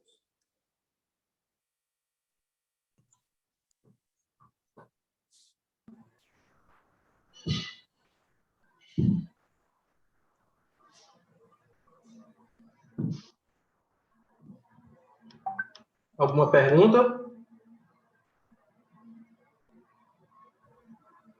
Os irmãos estão tímidos hoje? Tão tímido. Irmão Lerai, eu acho que tu tá ferrado, viu? Porque quando ninguém pergunta, é porque todo mundo entendeu tudo, é porque ninguém entendeu nada. Boa noite, meus irmãos todos. Boa noite, irmão Lerai. Sempre um prazer escutar as palestras do irmão Lerai, irmão Nelson Jung, aqui do GOP, né, do Paraná, do Oriente de Curitiba, falando aqui da bela e Santa Catarina, né, de Pissarras. Irmão Lerai, primeiramente, parabéns pela brilhante palestra. Eu gostaria de fazer uma pequena pergunta. Em 1775, o Grande Oriente de França, né, ainda era regular, pelo nosso entendimento, ele, como dizer assim, ainda acreditava em Deus, ainda fazia juramento sobre a Bíblia, quando começou a aceitar mulheres na maçonaria, porque, no meu entendimento, essa republicação, sei lá, quando viraram republicanos, né? Quando Napoleão encostou os canhões na frente da grande loja da França. Vocês são republicanos ou são monarquistas? Ah, somos republicanos, imperador. O que você me diz? Oficialmente ainda, meu irmão Nelson. Prazer revê-lo. Você é uma lenda aí, uma grande referência maçônica para todos do Brasil, especialmente, né, por sua atuação no Retirada. Meu irmão, ainda, pelo menos oficialmente, né, em 1774, que foi quando eles criaram esse rito, né, em 75 foi quando nomearam, né, a condessa lá para ser mestre desse rito, né? Aliás, foi um período histórico muito curioso. Eu tenho uma palestra sobre a origem dos ritos, né? E outra que eu falo sobre a origem dos sinais, toques e palavras, que um historiador fala que nesse período maçônico, meu irmão Nelson, né, segunda metade do século XVIII até o final, foram criados mais de 900 graus e trocentos ritos diferentes, né? Então, foi um período muito fértil da maçonaria e, segundo ele, obviamente, para, de alguma forma, aproximar, né, a nobreza da maçonaria, distribuir títulos, graus, e isso tudo era muito importante naquele momento histórico, né, para a maçonaria, né, o que justificava para ele atrair essa classe, né, e tentar dar uma origem nobre para a maçonaria, diferente daquelas das guildas. Aí nós temos um pouco mais para trás o discurso de Ramsay, né? Enfim, o Chevalier Ramsay, que lá deu aquela origem aos templários. Então, tudo isso foi um pacote daquele período, e naquele período ainda não, pelo menos não oficialmente, a Grande Oriente de França ainda não tinha abolido, né, a crença no grande arquiteto universo. Irmão Lerai. Meu irmão, inicialmente, quem fala é Lorival, o grande secretário de Educação aqui da nossa Glema. Irmão Lerai, eu quero dizer que, na minha avaliação, né, a sua palestra foi maravilhosa, cumpriu o objetivo. Quando eu e o nosso irmão Sebastião Bonfim decidimos lhe convidar para essa palestra, nossa intenção é exatamente que, nesse seminário, os irmãos tivessem a oportunidade, aqueles que ainda não tinham pesquisado sobre o tema, de tomar conhecimento desse conjunto amplo de informações a respeito das potências consideradas irregulares da maçonaria feminina. Acho que você cumpriu muito bem aí o objetivo que a gente pretendia alcançar com sua palestra. E, como pergunta, você trouxe para a gente aqui os números da maçonaria feminina no Brasil. E você tem números dela em outros países? Obrigado pelas considerações, meu querido irmão Lorival. Não, meu irmão, eu não tenho. Inclusive, são dados complexos, né, de levantar. A própria Clipsas, para eu chegar nesse número de pouco mais de 10 mil, eu tive que fazer um apurado das dezenas de potências que atuam aqui vinculadas a Clipsas e cada uma delas com um número diferente. Né? Como a Clipsas ela não é um poder central, né, ela é uma entidade, por assim dizer, consultiva, ela não tem esses dados globais. Aí a gente pode ter isso do Grande Oriente de França, do Grande Oriente da Bélgica, enfim, das potências brasileiras, dessas maiores, né, que eu citei ali. Se você for entrar nos sites, os sites são bem confusos, né, os dados não são, nas nossas próprias potências regulares são assim, né? Você lembra bem, meu irmão Lorival, nossa dificuldade de conseguir números exatos, por exemplo, dos membros da Comab, ligar para Noé pedir para não sei quem, porque esses dados não são públicos, simples, fáceis de achar, né? Você imagina nessas outras potências que não são tão, como é que eu posso dizer, tão amplamente divulgadas, ou seus sites não são tão acessados, eu não tenho um número maior, mas eu não tenho essa informação, meu irmão. O próprio Grande Oriente de França, ele diz lá, mais de 12 mil lojas e mais de 50 mil membros ativos, mas ele não diz, não faz uma dissociação, né, entre homens e mulheres, e nem apenas do território da França, porque o Grande Oriente de França ele acaba se espalhando aí por algumas ex-colônias francesas, etc., e está em outros países. Inclusive está no Canadá também. Meu irmão Lerai, boa noite. Meu nome é Youssef, sou da Irã Bif 61. Sua palestra foi maravilhosa. Só uma coisa me intrigou, meu irmão. Quando você disse que a primeira loja feminina que surgiu, ela surgiu já usando os mesmos rituais que a gente usa. Agora, como é que elas chegaram a ter acesso a esses rituais, se esses rituais são um segredo nosso? Meu irmão Youssef, boa noite. Obrigado por sua participação. Meu irmão, eu não disse que eram os mesmos rituais, não. As primeiras lojas são as lojas de adoção. Elas faziam uma emulação, né? Algo parecido. E, obviamente, que depois, quando passaram por iniciações, elas tinham um ritual próprio, né? Diferente dos utilizados pelos masculinos. Criaram, inclusive, um rito, que é o rito de adoção. Né? E os nossos rituais não são os nossos rituais, né, irmão Youssef? Os rituais mudaram muito ao longo do tempo, né?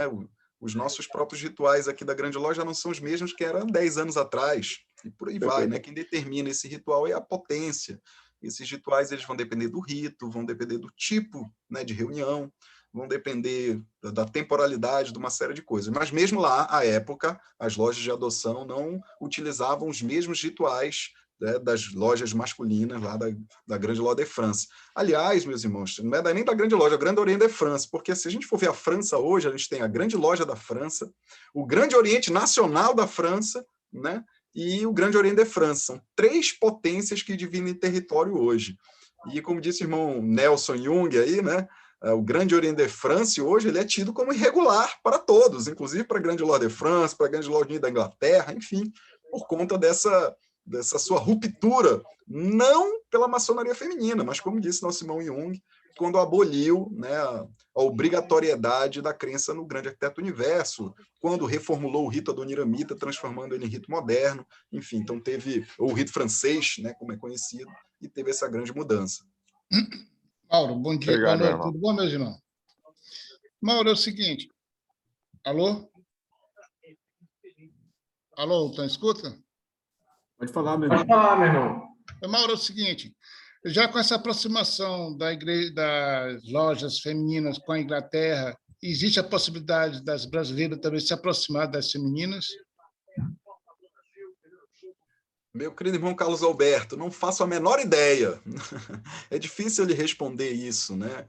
Eu acredito que ainda não. Eu acho que a maçonaria brasileira, outro dia conversava com o irmão Sobrinho, com o irmão Dourado, enfim, que nós temos tabus mais relevantes para vencer, né? A maçonaria no Brasil, apesar de muito antiga, ainda precisa ser uma maçonaria com mais leitura, com mais estudo, com mais prática da caridade, né? enfim, com mais tolerância, com mais foco na prática das virtudes, coisas mais essenciais, né? Óbvio que tem grandes paradigmas que precisamos quebrar ainda, muitas coisas que já estão se discutindo no mundo todo e que a gente ainda não discute aqui na maçonaria tupiniquim, né, na maçonaria brasileira. Mas eu acredito que esses grandes tabus discutidos no mundo, eles ainda não estão próximos, não, de começarem a ser discutidos. Do teu ponto aqui, de vista, tu acha viável isso?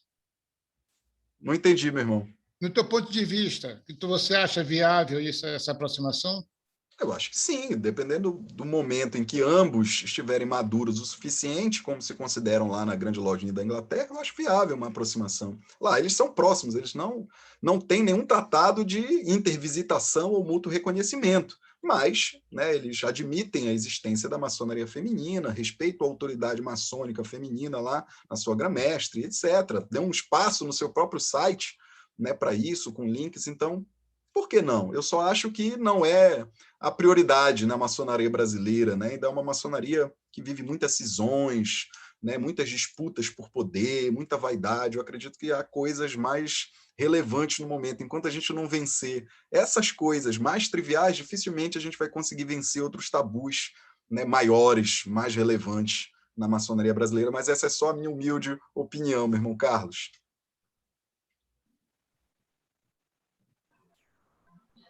Mais algum irmão? Meu irmão Mauro, Nilzael. Rafael, meu irmão Nilzael. À vontade, meu irmão. Posso falar? Primeiro, eu quero parabenizar o meu irmão Lerai e dizer, meu irmão, que eu me sinto muito orgulhoso de você por essa palestra de hoje.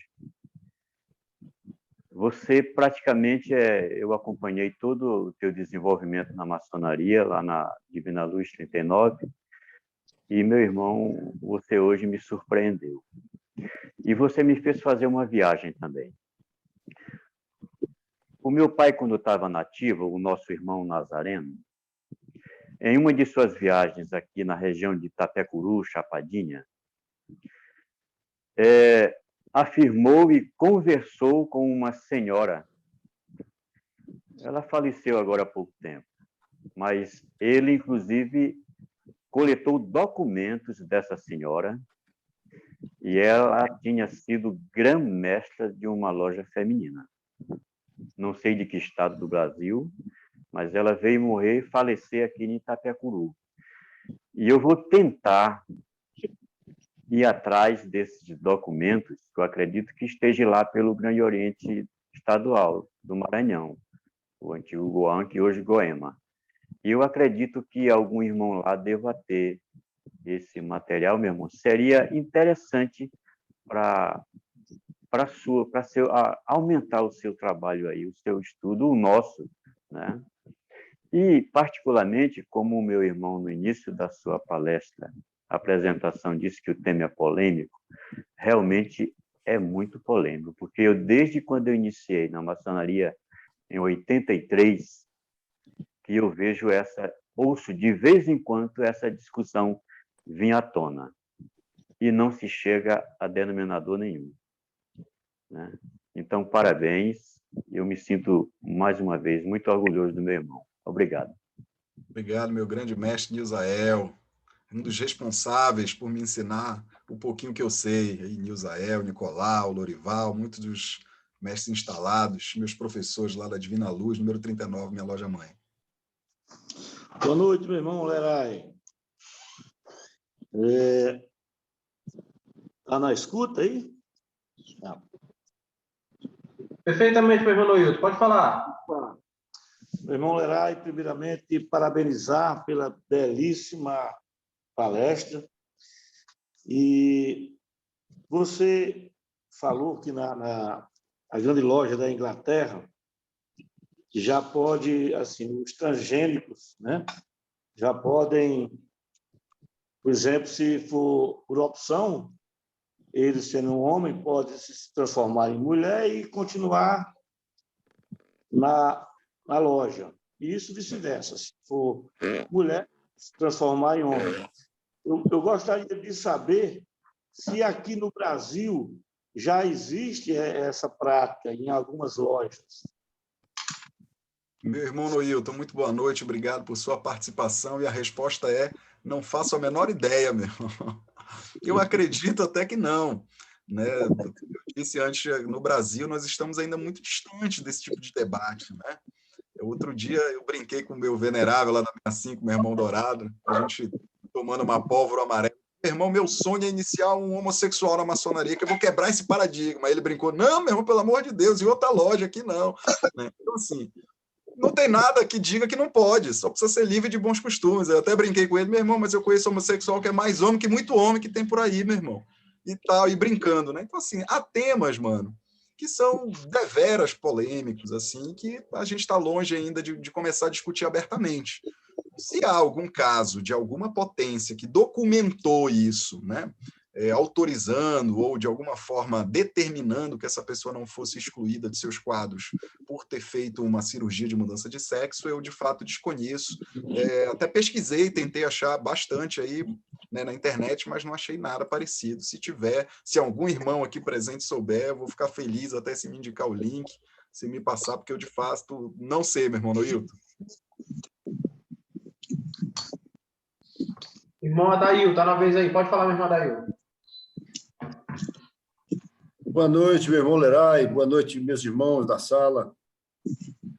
Irmão Lerai, eu estive observando aqui, depois de dar essa volta no mundo todo aí, através aí da sua palestra, fiquei muito, muito feliz. E a gente sabe, meu irmão, que as mulheres são muito caprichosas naquilo que fazem, né? Acredito que essas reuniões, eu fiquei aqui desenhando a reunião das mulheres, né? Eu acredito que seja uma reunião bonita, bem feita, né? Mas eu queria ver, eu não sei se você se aprofundou nesta parte, após a reunião, digamos assim, como é que funcionam as ações delas na sociedade? Qual é a contribuição? Se mexe trabalho de solidariedade, se fazem algum estudo, e as atividades dentro daquilo que elas praticam, se tem alguma coisa a ver com as nossas reuniões, os nossos atos. Não sei se existe, se conseguiu se aprofundar nessa parte aí, nesse desenvolvimento sobre, além da ritualística interna, as atividades externas. Como é que funciona, se tem alguma coisa a ver com aquilo que nós tratamos aqui na maçonaria masculina. Minha filha, deixa aí na pia, né? Que vem amanhã. Meu irmão Adair, eu vou pedir só para o irmão Aldir Dantas aí desligar o microfone dele, está dando um pouquinho de interferência. Obrigado, irmão. Meu irmão Adair, obrigado pela sua participação, meu venerável irmão. Meu irmão, sim, os princípios, fora o fato de serem mulheres ou mistas, são os mesmos, então elas praticam exatamente a mesma coisa. E eu me aprofundei, sim, inclusive assisti, na semana passada, um documentário inteiro da BBC. Eu achei, né? A BBC já fez vários documentários, inclusive sobre cerimônias maçônicas da Grande Lojinha da Inglaterra, sobre, né, nas grandes lojas americanas, com filmagens de cerimônias inteiras, né, maçônicas. E até de iniciações, partes de iniciação. E eu não sabia, e achei semana passada, que também tem um documentário sobre a maçonaria feminina, da BBC. E também achei super interessante, né, como elas, a maioria das lojas, depende um pouco do rito, né, porque assim como nós, tem vários ritos diferentes, por exemplo, tem lojas mistas e femininas que praticam o rito escocês, antiga seita, né, então é idêntico, né, em tudo, nos postulados do rito, etc. Outros ritos, e é interessante que alguns ritos elas vestem uma bata branca, né, com luvas, para não ter que usar todo terno, gravata, como a gente utiliza, etc. Mas as atividades, tanto dentro quanto fora dos templos, meu irmão, são idênticas. Né? Como eu acabei de falar aqui dessa entrevista da Grã-Mestre, lá da Grande Loja Independente, da Maçonaria Feminina Independente do Brasil, que ela diz, né, quando foi perguntada exatamente sobre isso, ela diz que as ações são as mesmas, né? Tornar feliz a humanidade através do aperfeiçoamento individual, da sua melhora, das práticas, né, dos princípios morais, das virtudes maçônicas, e a partir dali desenvolver filantropias, etc. Então é igual. A gente não vê Ah, mas a gente não vê. Mas a gente também não vê a masculina, né? Aliás, o ideal é não ver mesmo. Né? Um dos princípios maçônicos é esse, na verdade, que nós façamos Obrigado, meu irmão. desinteressadamente. Assim eu fiquei até mais animado em trazer aqui para o Brasil, ampliar esse trabalho, meu, porque vai contribuir muito, né, para melhorar uma sociedade Já tem bastante no Brasil, mano. Trazer, ampliar esse quadro aqui para o nosso país. Mas é interessante também, porque eu estava observando que existe os Demolei, o arco-íris, as filhas do arco-íris e filha de Jó, digamos, ambos trabalham, né, de forma muito brilhante, né? As mulheres e os nossos Demoleis, né? Digamos, que são paramaçônicos, mas que desenvolvem um trabalho maravilhoso, né? Obrigado, meu irmão Lerai. Muito boa a sua palestra. Esse seminário tem nos trazido, nos tirado muita dúvida. Muito parabéns, nosso irmão Lorival. Muito obrigado. Mais algum irmão? Tem o nosso irmão Vaz, está na vez aí. Pode ligar o microfone, irmão Vaz. Ok, meus amados irmãos. Inicialmente, como eu escrevi aí no bate-papo, parabenizar, né, o nosso irmão Mauro Lerai, um assunto bastante delicado, mas com a suavidade, com a tranquilidade dele, ele nos trouxe informações, história e dados. Então, quer dizer, foi brilhante a sua apresentação. Como eu digo, o assunto é delicado, e o nosso irmão Adail acabou de falar algo que já foi tratado na nossa palestra de ontem. Então, lá nós vimos as sobrinhas com as suas ordens, os sobrinhos igualmente, né? E também as nossas cunhadas, cada um tem o seu espaço. Então, soa estranho, estamos aí com 21 anos de ordem, né? E principalmente quando você aborda a questão da regularidade. Então, nós temos que seguir determinados princípios para permanecermos regulares. Essa é uma preocupação. Eu gostaria que você nos falasse, Lerai, justamente sobre isso. Alguma grande loja está pensando em começar essa proximidade, já que nós temos vários juramentos aí ao longo da nossa vida maçônica? Meu irmão Vaz, obrigado pela participação, meu irmão, e pelo elogio. Vindo de você, eu me sinto vaidoso, no bom sentido. Meu irmão, que eu saiba, não. Pelo menos eu faço parte de 2 grupos nacionais de grandes secretários de Relações Exteriores, né? Um dos oficiais, que é um grupo mais restrito, eu como adjunto do irmão Lúcio, com poucos irmãos, né, além do secretário-geral da CMSB, e outro extra-oficial com todos os ex-grandes secretários, enfim, e muitas coisas se discutem nesses grupos, mas nunca ouvi nada nesse sentido. Participo de outros grupos nacionais, tanto no Telegram, quanto no próprio WhatsApp, aí o Eggenburg, Shirei, do grupo do Colégio Nacional do Colégio de Estudos do Rito Shirei do Brasil, o grupo de escritores maçônicos, e confesso jamais ter visto ou lido nada nesse sentido. Né? Afinal de contas, essas lojas femininas ou mistas, elas já têm as suas potências, né? Então, se houvesse, seria algo interinstitucional, não seria algo a ser discutido nesse tipo de grupo, imagino, né? Seria algo levado a uma reunião, por exemplo, da CMSB, algo levado a uma reunião lá, na Assembleia Geral do GOB, ou da Comab, algo num nível estratégico maior para tratar entre os grão-mestres, né?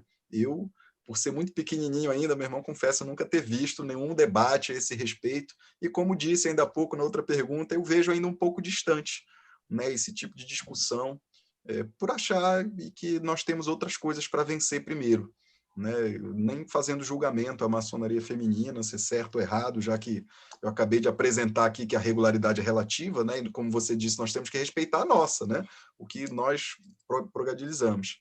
Mas eu acho que a gente está distante porque tem outras coisas mais importantes aí. O trabalho do nosso irmão Bonfim já é deveras complicado, com muita coisa para ele resolver. Se ainda fosse trazer um pepino desse para ele levar, ainda para discutir, enfim. Eu imagino que os grão-mestres devem pensar da mesma forma, mas eu nunca ouvi não, meu irmão. Tranquilizadora a sua resposta, meu amado. Obrigado. Meus irmãos, nós temos da vez aqui nosso irmão José Nélio, né? E aí nós vamos para a última pergunta, né? Que já são as 9h45. nós já vamos partindo aí para o nosso encerramento. Pode falar, meu irmão José Nélio. Boa noite, meus irmãos. Meu irmão Larai, parabéns pela belíssima apresentação. Um tema tão já bem antigo, mas pouco discutido ainda no nosso meio. E parabenizar a sua apresentação, como sempre, meu irmão. Nos prende, nos deixa aqui com os olhos e ouvidos bem ativos e sempre nos traz grandes conhecimentos e que são bastante proveitosos. E me ficou uma dúvida aí com a pergunta, a questão do nosso irmão lá de Santa Inês. Quando ele pediu a palavra, é sobre os trans, que ele falou que na Inglaterra, na grande loja da Inglaterra, quando o irmão faz a opção para trocar de sexo, o homem continua sendo maçom, correto? E ele falou que também o inverso é verdadeiro. Eu acho que eu não ouvi o irmão, que a loja da Inglaterra, se eu não me engano, não admite mulheres. Aí ficou essa dúvida aí, porque o irmão falou que o contrário também era verdadeiro, que a mulher continuava trocando de sexo, continuava na loja. Me tira essa dúvida aí, meu irmão. Boa noite, meu querido irmão Nélio. Obrigado por sua participação, meu irmão. É verídico. A Grande Loja Unida da Inglaterra, depois que aquela nascida mulher faz a cirurgia, troca de sexo e tem a sua identidade civil, né, lá no seu país de origem modificada, ela se torna homem e, a partir daí, a Grande Loja Unida da Inglaterra não faz distinção, né? É avaliada o seu estado atual. Se ela é homem, a partir daquele momento, ela pode iniciar sem problema nenhum. E o inverso também. Se era homem já iniciado e, por algum motivo, faz a cirurgia de mudança de sexo, ele vai admitir esse ex-homem, né, como mulher dentro da loja, porque ele iniciou antes dessa transmutação de gênero. Correto. Mas aí, no caso, ela não era iniciada. Ela pode iniciar depois da transmutação. Isso, correto? no caso das mulheres, não. sim. O homem, ele já é iniciado. Exatamente. O homem já Quando iniciado, se ele vira permanece. mulher, ele entra na loja como mulher. A mulher, ela só vai poder iniciá-la na Inglaterra se ela tiver já a sua identidade civil como homem, já tiver feito a troca de sexo.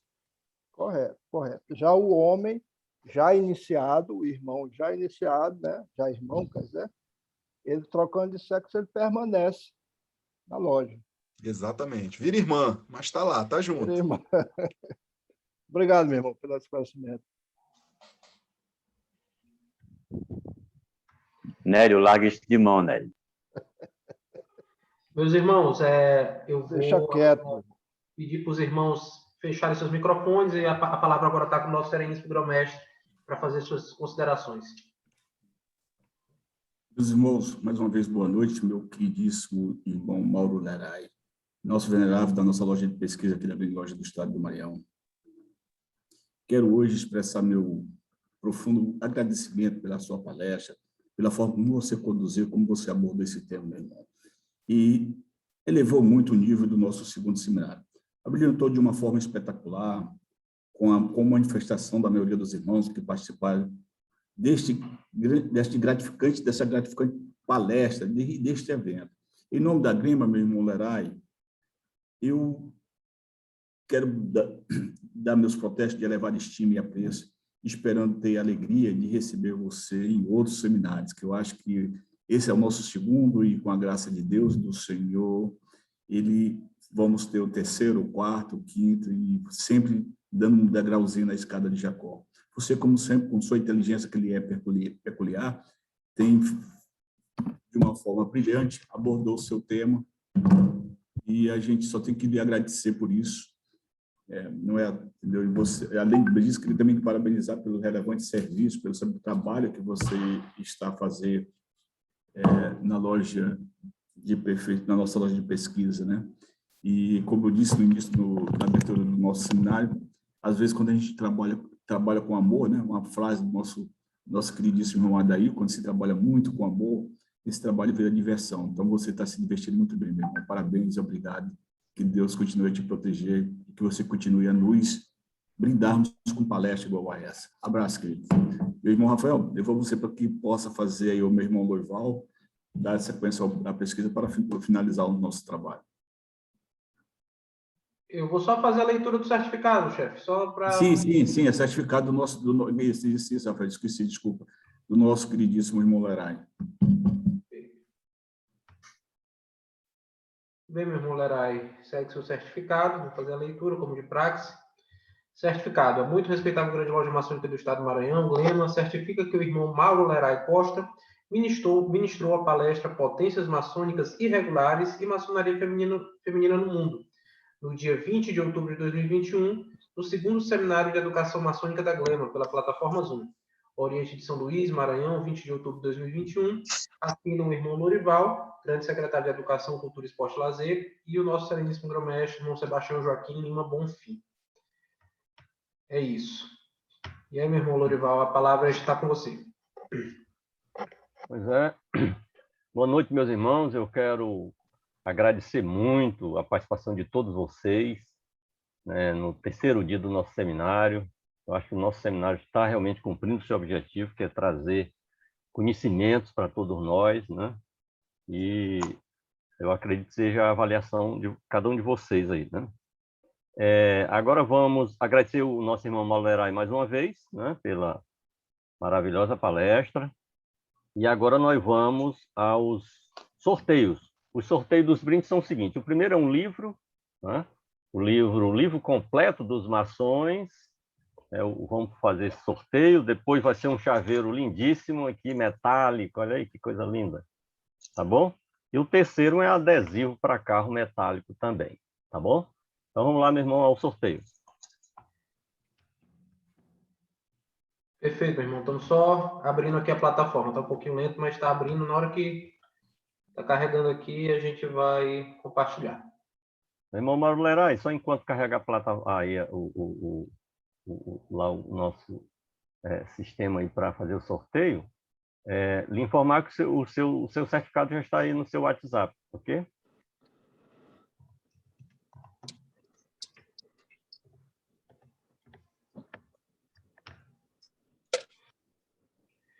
Meu irmão Lorival, deixa eu só confirmar aqui com você. Me passa, por favor, Irmão Lorival, eu gostaria também de sortear esse livro aqui. Pode ser? Oh, irmão evangelista, com certeza. Estava sentindo sua falta aqui, rapaz. Pois é, eu assisti tudo. Estou aqui só espiando. Ah, tá certo. Hoje eu consegui entrar. Aquele que você me mandou foi bacana. Que ontem eu tentei, Antônio não consegui, mas hoje foi tudo ok. Viu? Coloque esse livro aqui também para sortear, do capítulo. Eu não estou conseguindo, diga aí, eu não estou conseguindo pela imagem, eu não estou conseguindo. É um livro de sua autoria?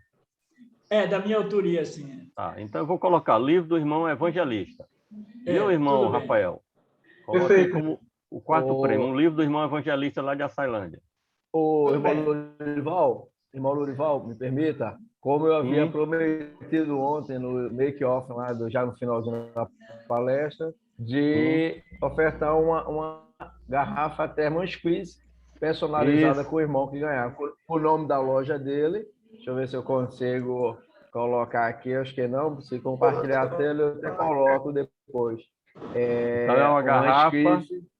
É uma garrafa térmica, é um squeezezinho, um squeeze para quem estiver malhando, quem estiver levar sua água. Que maravilha. Aí é personalizada, com a marca da loja e a marca da grande loja. Tá bom. Segunda-feira ela já estaria disponível, meu irmão? A partir de segunda? Sem problema nenhum. Aí você faça aí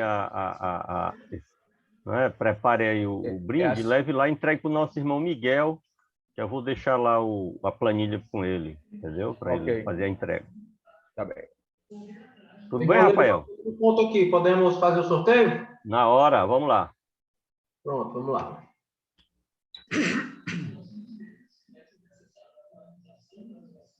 Vamos aqui aos sorteios.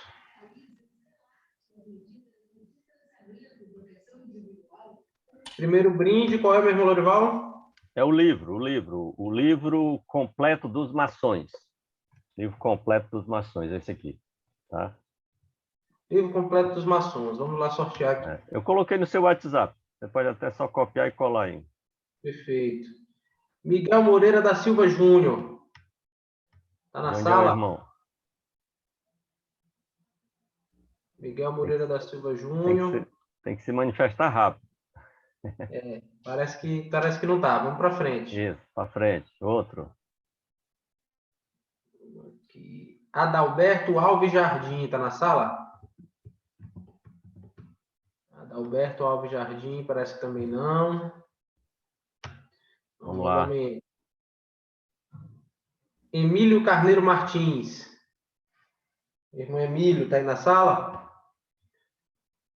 Não. Vamos para frente. José Wilson de Moraes Neto. Estou aqui, meu irmão. Opa. Presente. Qual é a sua loja, meu irmão? Loja Cristo Redentor 33. Opa, que maravilha. Parabéns, meu irmão. Beleza. Vocês que não moram aqui em São Luís, aí nós vamos ver. Faça contato comigo, meu irmão Zé Wilson, para saber como é que nós vamos fazer a entrega desse seu brinde, tá bom?